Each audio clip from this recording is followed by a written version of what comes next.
lang sa may kabila ng Dali, sa Alpha Mart. Tay! May tatanong ako. Sino yung pambansang bayani? Aray ko! Tama. Bigyan kita. May ano tayo dito, may ayuda. Sabi lang ako. Sige lang po. Lagi ka ba nandyan?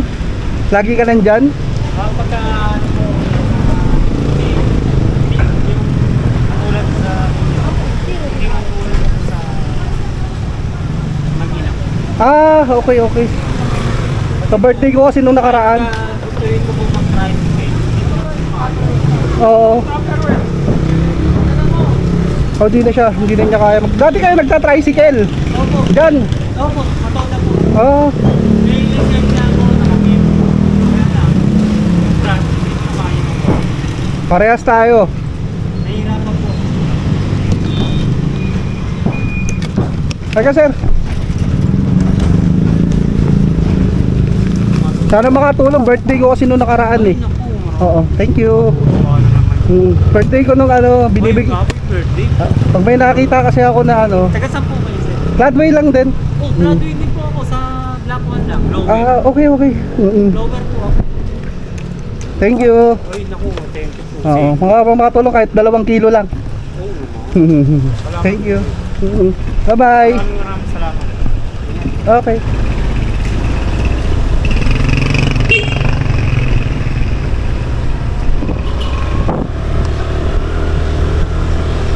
Si kuya nakita ko.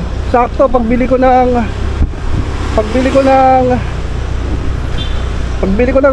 manok.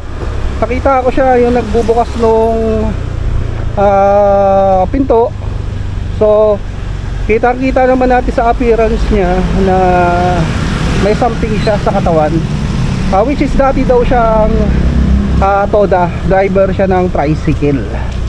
So hindi na siya ngayon makapag-drive because ano nga tingnan mo naman sa postura ng katawan eh, mukhang may sakit. Oo. Kaya yun, ma-sideline daw siya dyan, bukas ng pinto, at least makatulong daw sa mag-ina niya. Tiga ano rin siya, tiga Pladway lang din daw siya, Black One. Okay. Sa mga gustong sponsor dyan ng mga makatulong tayo sa kanila, mga nangangailangan, pwede tayong mag-check out sa ating TikTok. Sa mga any affiliate online app natin, pwede kayo dyan mag-check out under my account name, store name, para yung kikitain natin dyan na affiliate nakita, idadagdag natin sa mga bibigay natin sa mga may ispatan ko, which is na kailangan talaga. So laban lang tayo ng tapat lang. Hindi ako magbibigay sa mga taong nanghihingi, yung mga kaya naman magtrabaho, lalaki ng katawan, alam niyo yun, yung mga ganong tao. Pero yung mga alam kong medyo alanganin na talaga, which is wala nang pupuntahan, bigay tayo kahit paano. Okay, thank you guys. Boom.